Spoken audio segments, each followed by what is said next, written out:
Tonight we have the Hyde Park players, and they're going to regale us with some stories and so forth. So without any further ado, we'll have the Hyde Park players.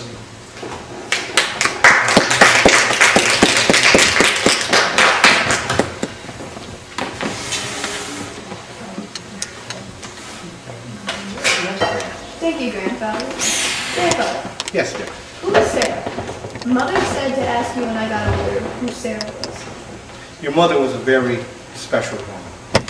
She was a fine daughter, a fine mother, and a fine wife. And we're all going to miss her so much. But it is, your mother's right. It is time for you to hear the story about Sarah. Sarah was a very special woman. Let me put on my spectacles. You see, I have a journal that I kept about the story of Sarah. See, in 1750, Abraham Utter brought his family to the Wyoming Valley from Dutchess County, New York, along with 11 other families, under condition from the Susquehanna Company that they would purchase the land very cheap as long as they would build a dam. And that was how they moved here. Abraham moved here with his wife and 8 children. And everything was fine, perfect, beautiful land by the river. Everything was beautiful. It was beautiful so that in 1753, they gave birth to another child, whose name we don't remember, and which, as the story goes on, you'll see why.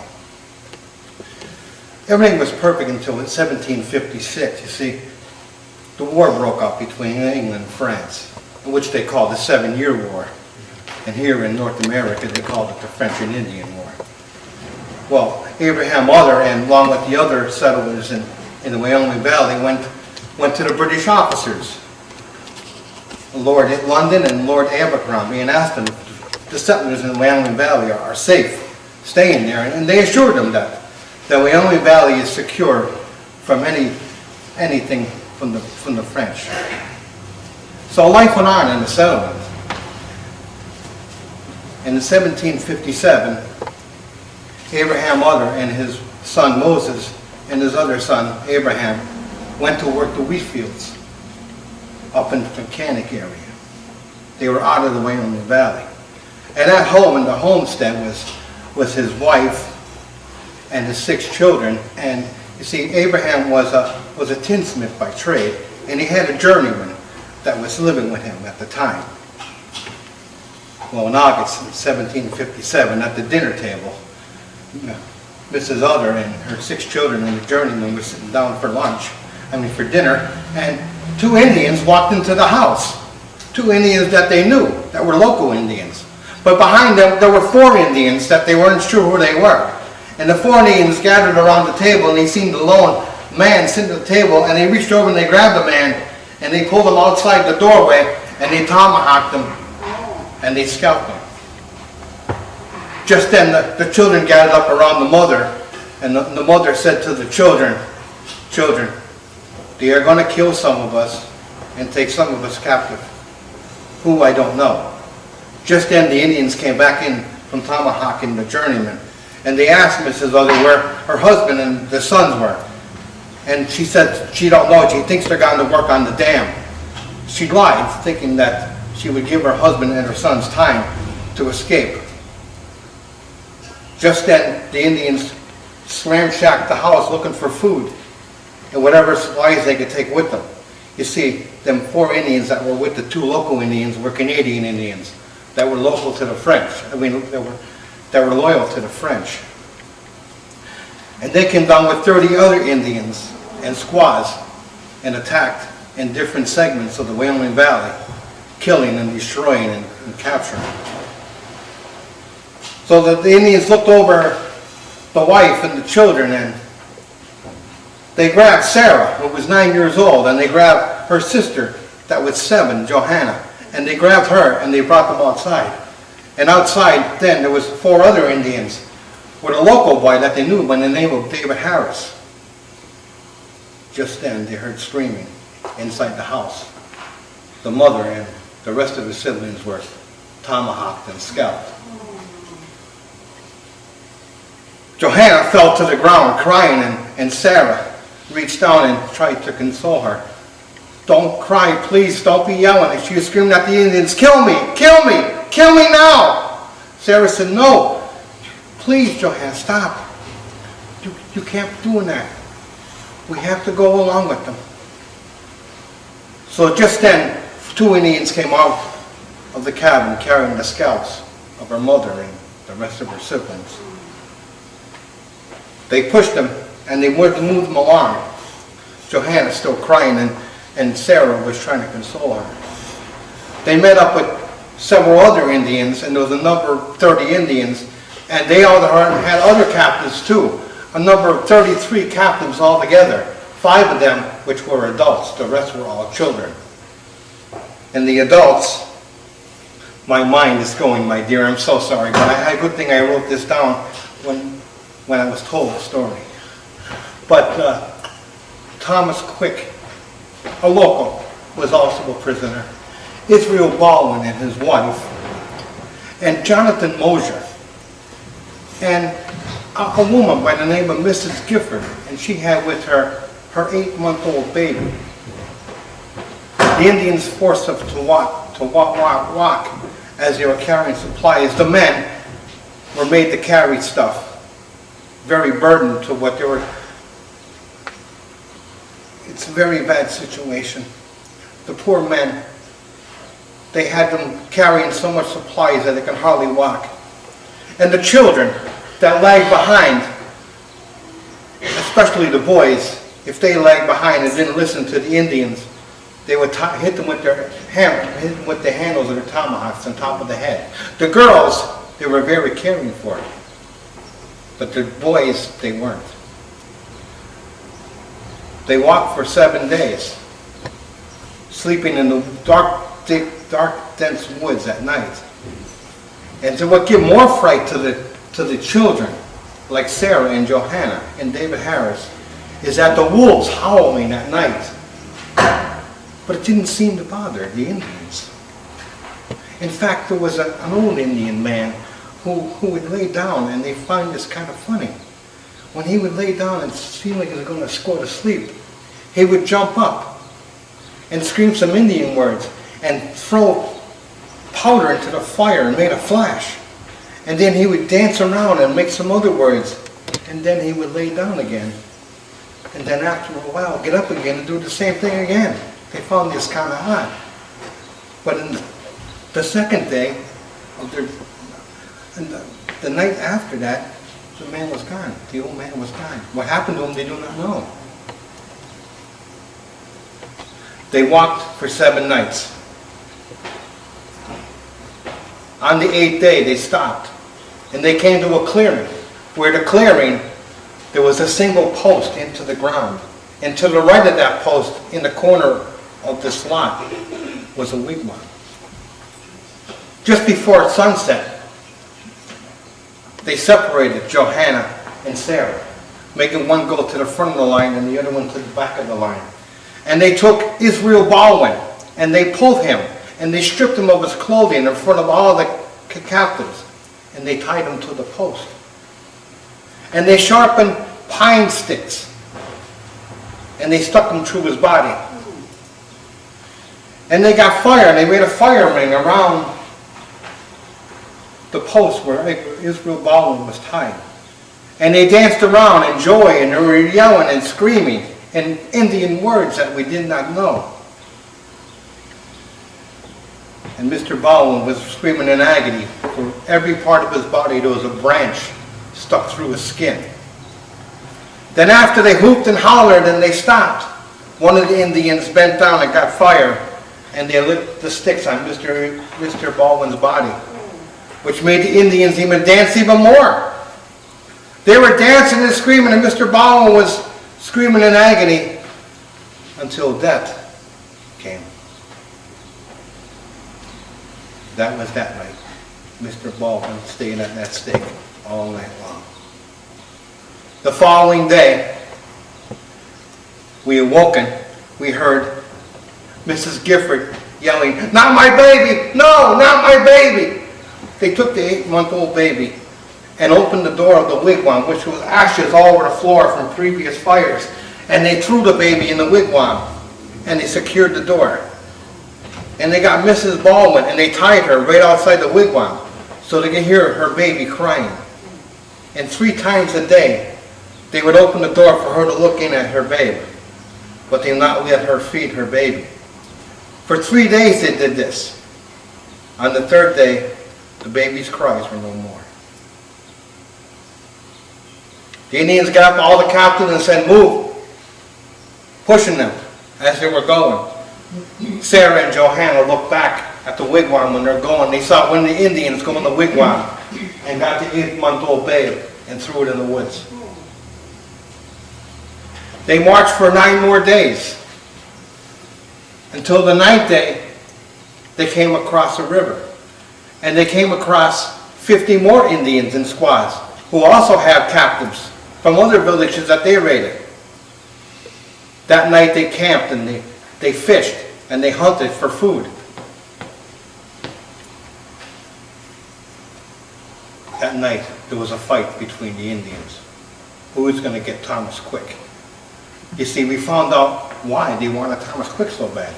Because Thomas Quick killed several Indians.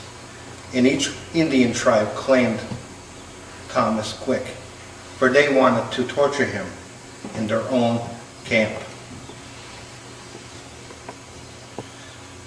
One of the Indians, one of Sarah's Indians that took her captive, came to Thomas Quick and promised him, "If we set you free, promise us that you will not kill no more Indians." And Thomas Quick did.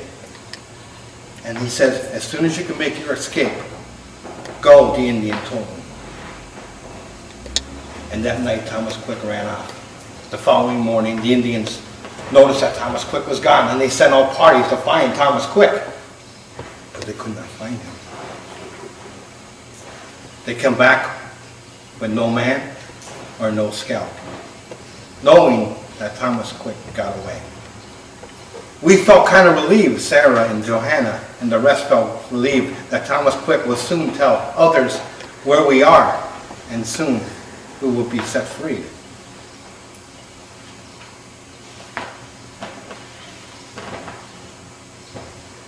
So they decided that since either one of them have Thomas Quick, they're going to get 2 more captives, 2 more males, and they're going to make them run the gauntlet. The gauntlet is a very, very bad thing. You see, there was 10 Indians, 5 on one side and 5 on the other, and on each end there was a brave or an Indian with a tomahawk and a scalping knife. They stripped the 2 men of their clothing, and on each side the Indians had clubs and spears, and they made the 2 men run back and forth. And on the 3rd time, they start hitting them with the clubs and poking them with the spears until the men finally came to total exhaustion. And when they did, the Indian on each end with the tomahawks tomahawked them and scalped them. The following day, they moved on. On the 23rd day, leaving the Wyoming Valley, they came to the village in Canada. And Sarah and Johanna were separated. Johanna was given to a younger squaw to be raised as her daughter. But Sarah, she was given to an old squaw. And the old squaw grabbed her by the back of the hair and spit in her face. And she said, "Suki, Suki," which meant grandmother. "You are to call me grandmother." For 9 months, they haven't seen each other. They were raised as squaws. And a training for one of the squaws is that they have to go out and bring something back. Sarah had to go out and retrieve a pony, where Johanna had to go out and retrieve berries. There, out in the fields, they met each other the first time in 9 months. Johanna saw Sarah, and she thought Sarah was a different Indian, so she hid under the underbush of the berries. And when Sarah walked by, she goes, "Sarah! Sarah!" And she came running out and they hugged each other. And Johanna was so happy to see her. She goes, "Quick, come back to me with my village, to my mother." She goes, "No, I can't, Johanna, I can't. Because if they knew that we met each other and we spoke, they would either beat us or they would kill us." So Sarah says no. Johanna fell to her knees and she cried. And Sarah said, "Johanna, no, you can't do this. Soon we will be free. You can't. You must go back to your camp." Little did they know that for 9 months they were within a mile of each other. So they separated and went back.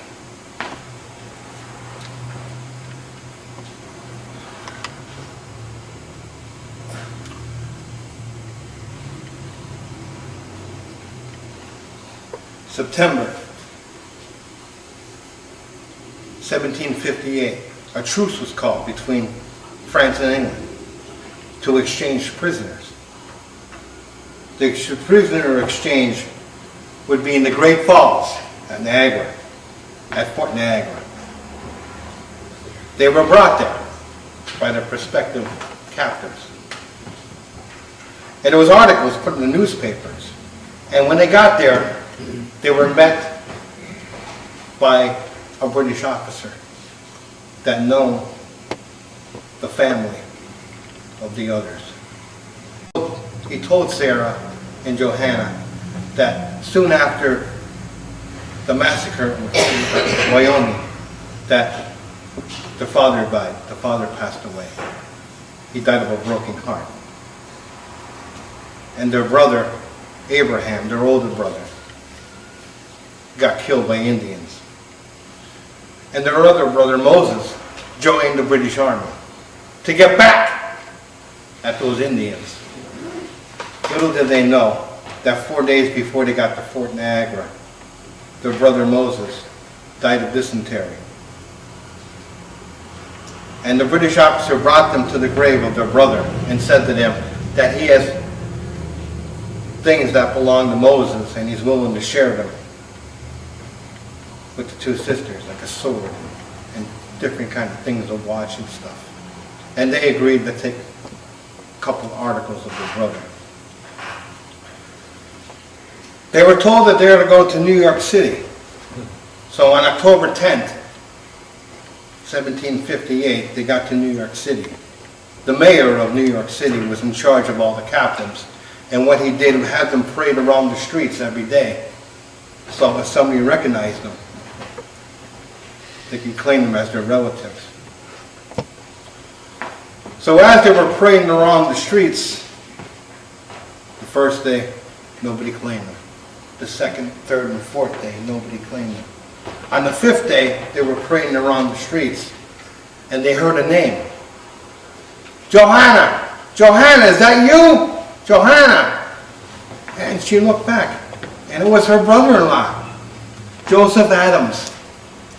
And Sarah came running up. "It's our Joe! It's our Joe," she says. And they hugged each other, and they had to prove that they were relatives of theirs. So the mayor was happy with the information he received from Joseph Adams and from the two girls. And he released them to Joseph Adams. You see, the sad part is the two girls are the only ones that survived of the other family that came out of the Wyoming Valley. Even the sister that was married to Joseph Adams that lived in Albany County, New York, even also passed away. So they were the last two survivors. So Joseph Adams brought them back to Albany County, New York, and raised them as his own. Because that was the only relatives they had. So at the age of 23, Sarah got married. She got married to a man by the name of Sutherland Pattison. And Sarah was happy. Everything was fine. They lived in Albany County, New York. Everything was fine. Even Johanna got married. And everything was fine. And believe it or not, do you know who Johanna's neighbor was? It was that David Harris, that little boy that they met outside their cabin was also, he came back and lived next door. Sad part is that Sarah, she died at the age of 50. She died of bad milk. And she left behind 8 children. You see, Sarah Utter Pattison was my mother and your great-grandmother. But Johanna, she lived to the age of 92. And it wasn't for Johanna, and Thomas Harris is the one that told me the great story of your great-grandmother and my mother, Sarah Utter Pattison. Sarah was very brave, Grandma. She was very brave. Well, child, your father and your brother will be coming in from the fields, and they'll be expecting victuals on the table, so I bet you better be along. Bye, Grandfather. Bye. Bye, dear. Bye. Bye. Bye, dear. Bye, Grandfather. Bye. Bye, Sarah.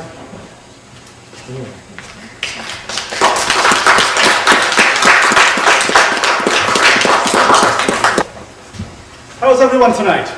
I'm glad to hear it. Now, did anybody here have to go to work today? Yes. I tell you, the best thing about working is coming home from work. I tell you, my name is John, and I'm a carpenter. And one day, not too long ago, one morning not too long ago, I had to go to work. And it was a pretty uneventful day. That is, until I came home.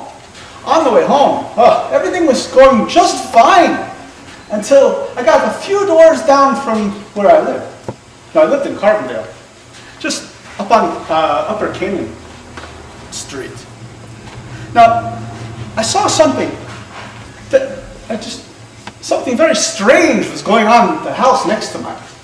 I really couldn't believe what I was seeing. You see, the young lady who lived next door, her name was Miss Cronin. She had gotten herself into a terrible, terrible predicament. Well, it was something like I'd never ever seen before. And I'll probably never see anything like it ever again in all my years. Well, she was standing on her front stoop, stone cold frozen, with a look of terror on her face. I looked and she had something wrapped around her arm and around her neck. Well, at first I didn't know what it was. Then I looked. I couldn't believe my eyes. It was the biggest snake I'd ever seen in my entire life. It was wrapped all around her body. Well, I'd never seen anything like that in all my life. And it took me a few minutes just to collect my wits to understand what was going on. Well, it was the biggest snake I'd ever seen in my entire life. It was over 5 foot long. Well, I don't know. The only thing I did know is that Miss Cronin was going to die right there on that doorstep if I didn't do something to help her. She was going to die of fright. Well, I decided that I was going to give her a hand. So I crept, and she saw me coming. And she stood stock still. Well, she was scared out of her wits. Of course she was going to stand stock still. So I crept up behind her and the snake. And I had a plan. I grabbed the snake, the little creature, by its neck, and I grabbed its tail, and the snake and I were making a bit of a struggle. It was very hard to get that snake off poor Miss Cronin. Well, when I finally got the snake off Miss Cronin, she told me that she'd been walking along in front of her house, and she saw the snake peeking its head out from behind the garden there. And the next thing she knew, it was on her shoulder. Well, the snake must have jumped, but I'd never heard of a black snake that did any kind of thing like that before. I didn't know what went on.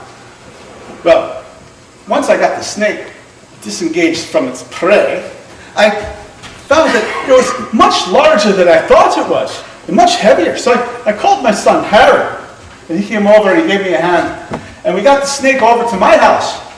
Well, I raised chickens, so I had an incubator, and there weren't any chicks in the incubator, so we put the snake in the incubator. Well, we measured that snake. It was 8 1/4 feet long. That was the biggest snake I'd ever seen. And I tell you, the next day, it drank 3 gallons of water and ate a frog. And I had a steady line of people coming to my house for the next 4 days. Why, they thought it was better than anything they'd ever seen in the circus. Well, I can tell that some of you probably don't believe me. But I tell you, it's all true.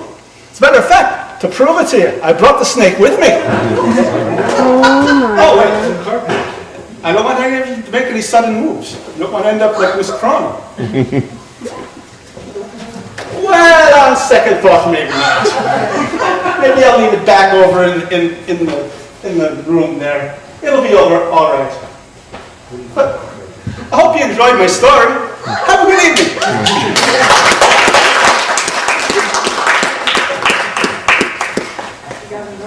Not in any period attire, so I am just going to read some poetry, and I hope it will be suitable for the society. Thank you, John.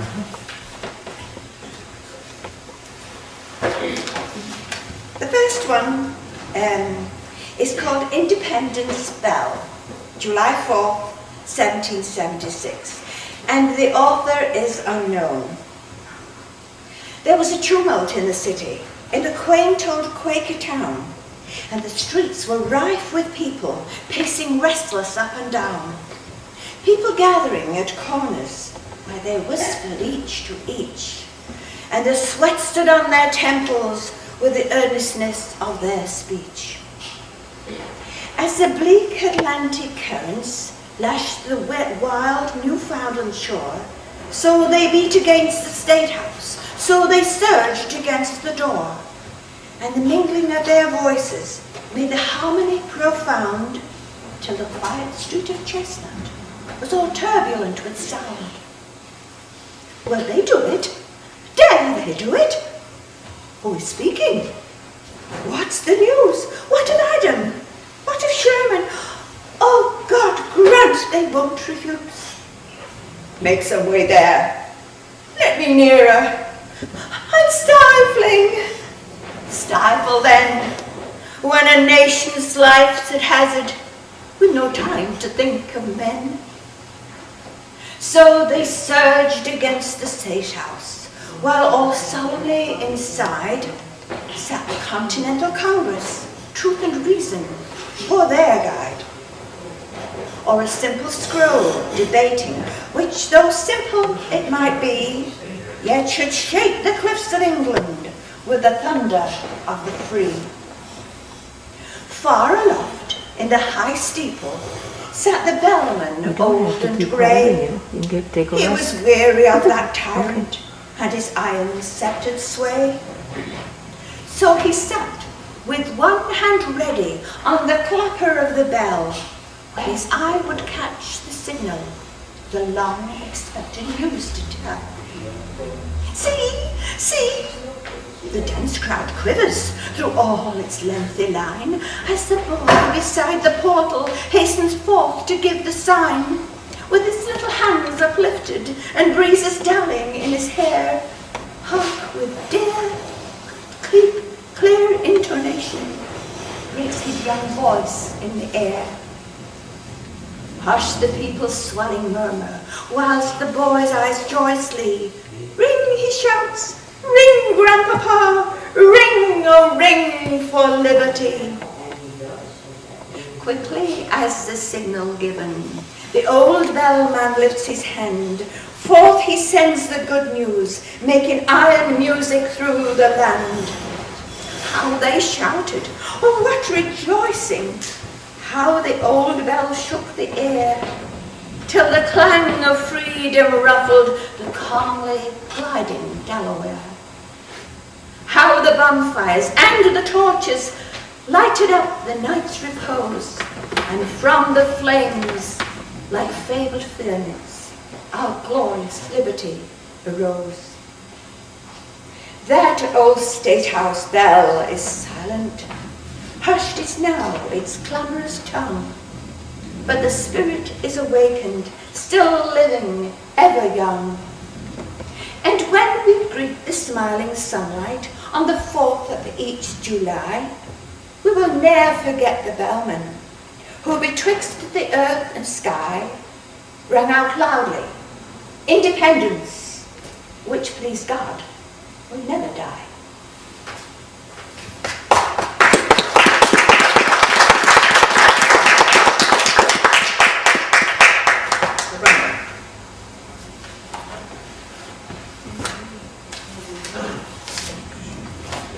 Now this is a short one, given to me by my friend Julie. And again, the author is unknown. It's called The Elusive Ancestor. I was searching for an ancestor. I cannot find him still. He moved around from place to place and did not leave a will. He married where a courthouse burned. He mended all his fences. He avoided any man who came to take the U.S. Census. He always kept his luggage packed, this man who had no fame. And every 20 years or so, this rascal changed his name. His parents came from Europe. They should be on some list of passengers to the USA, but somehow they got missed. And no one else in this world is searching for this man. So I plays genius solitaire to find him if I can. I'm told he's buried in a plot. With a tombstone, he was blessed. But the weather took the engraving and the vandals took the rest. He died before the country clerks decided to keep records. No family Bible has emerged in spite of all my efforts. To top it off, this ancestor who caused me many groans, just to give me one more pain, betrothed a girl with a surname Jones. And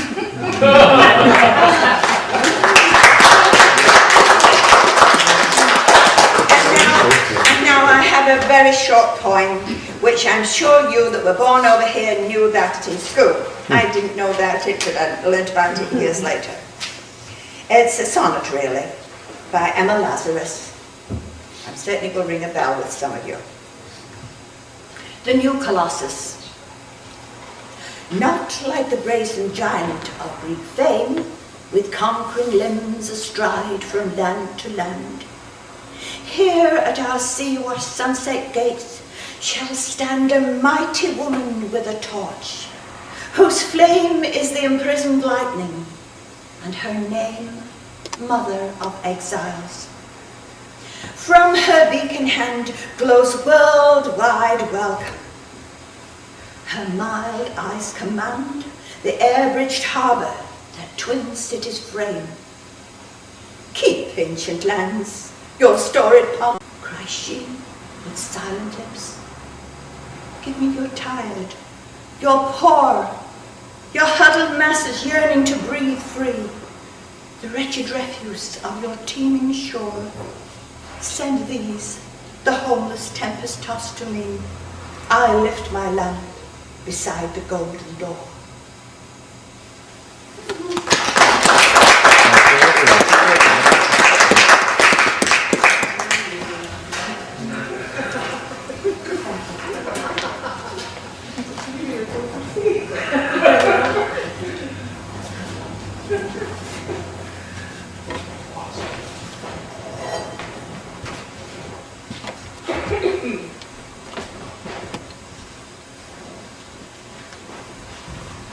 Well, good evening, chickens. And how are all of you tonight? Doing well, I hope. all this talk of ancestors and snakes and poems. Well, isn't that all just nice? I hope you don't mind, I managed to find myself a drink. And someone left a cigarette, and it's been so long since I've had a drink and a cigarette. The only thing is, whoever left this didn't leave me a light. No thanks, sweetie. Where I'm going to, I'm not going to have any problems finding the flame, dearie. And not only do I have a drink and a cigarette, I've got some new clothes. Aren't they nice? So much nicer than the blue rag that I died in. Now, death. There's an interesting subject. For me, it was an electrifying experience. But you know what? We're going to talk about that a little later on. Right now, I'm going to talk to you about something that I think maybe a lot of you are in touch with. Poor cash flow.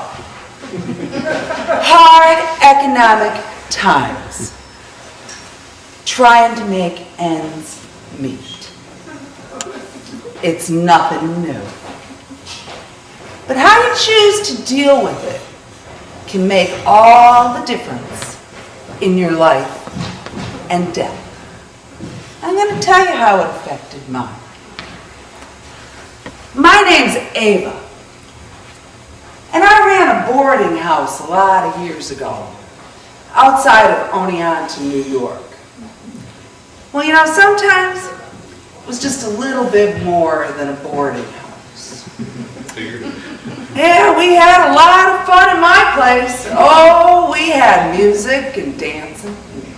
Alcohol, you have to have the alcohol. Women, and I had a lot of men coming to my place. And I just didn't have the average man on the street coming to my establishment. I had some real movers and shakers. Their wives knew the things that they did. But you know what? In the end, not one of those influential men lifted one finger to help me. And why should I have expected anything from them anyway? Well, like I said, I had this boarding house, and I was doing all right, but there was always that cash flow problem. And then I inherited Henry. And I say I inherited Henry because I really did. Henry lived in the area, and when his mother passed away, I took Henry in. Henry was about 50, and he was a little slow. So I kept him around to do chores and be a handyman. He was good at taking care of things around the house, but he had one problem. Henry drank. And you know, sometimes Henry drank even more than I did. But, like I said, I kept him around. He did his chores, and when he was done doing his chores every day, he'd walk down the road to the tavern down there, and he'd get stinking drunk. And then he'd stagger home down the road. Well, it was only a matter of time before some poor unfortunate hit Henry with their automobile, and Henry was dead. And I let him go. There was nothing you're going to do with the drunk. As long as he did his chores, it was fine. And then I caught Henry stealing my liquor. I didn't like that too much. His drinking was getting worse, and now he's into my stash. About that time, a man came around to the house selling insurance. And I knew it was only a matter of of time before Henry had that little accident on the side of the road coming home from drinking. And when that happened, I wanted to be prepared. I was going to make out on the deal, so I bought an insurance policy on Henry. And I waited. And I waited. And nothing happened. But Henry's drinking got worse. And then he wasn't just stealing my alcohol, he was stealing my money. So, something had to give. So I got this idea. I took out more insurance policies on Henry and decided to speed his little accident along. So one night I said, Henry, come on. How about if you and me go on out and we'll have a couple of drinks? Well, I mean, look at me, you know. I didn't have to ask Henry twice. He was in that car so fast it wasn't funny. And of course I was driving, it was my vehicle. So as we were going along, I just acted like the car had some problems. So I pulled it over and Henry got out of the car to check the situation. And when Henry got out of the car, so did I. And just as calm as could be, I walked up behind Henry and out of my purse, I took a rubber mallet and I hit him over the head. See, I didn't want it to look like Henry was murdered. I just wanted it to look like he got a little bump from a passing vehicle. And I thought I hit him hard enough, but obviously I didn't because Henry didn't die. And then I had a situation on my hands. He was a little disoriented and thrown off. But when you get a whack like that, you know something's going on. So I got in the car and I ran him over. And then he was dead. So I drove home that night and I went to bed. And I thought, well, probably tomorrow sometime the police are going to come and they're going to tell me that Henry's gone.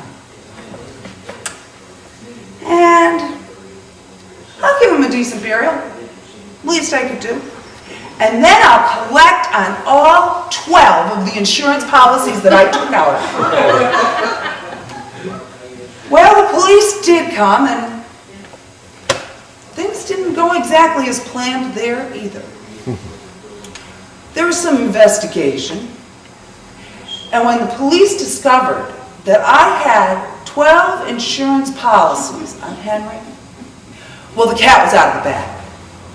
You know, of course I denied it, but there was a trial and all of that nasty business.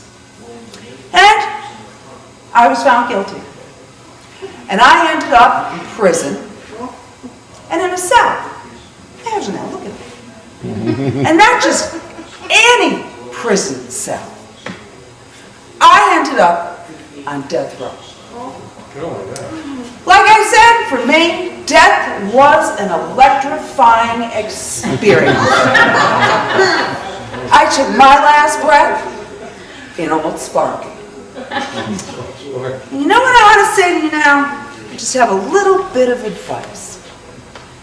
If you're gonna do a job, if you're really gonna do a job, make sure you pick the right tool for it. And no matter how bad your cash flow situation is, don't get greedy. You only need 1 or 2 insurance policies.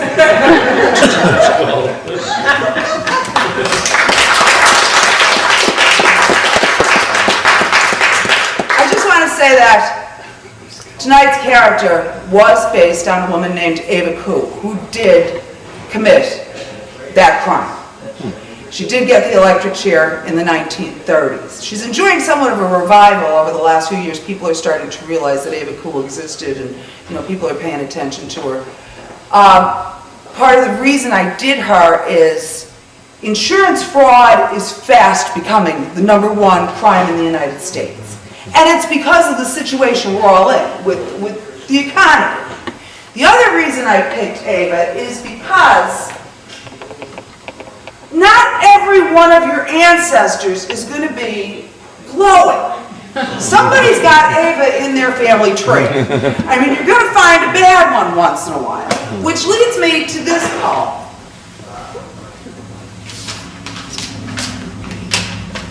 And then I'll let you go as I stand here with my unlit cigarette. If you could see your ancestors all standing in a row, would you be proud of them, or don't you really know?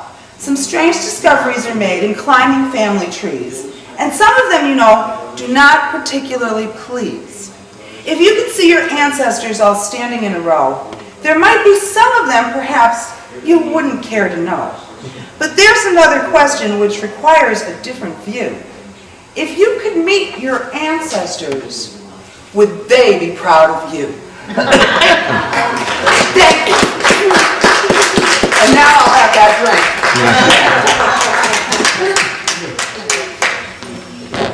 How about coming out and introducing yourselves? Now, go ahead. When you order that up here, go on. Hi, my name is John Moran, Megan Esty. and the reason why I think the story of Wyoming Massacre of 1757 is because little was known about that massacre. We all know the massacre of 1778, during the Revolutionary War. Thank you very much. Who's next? And I'm Joan Kowinski, and I usually do perform with different gowns, different peers' gowns, and I love that.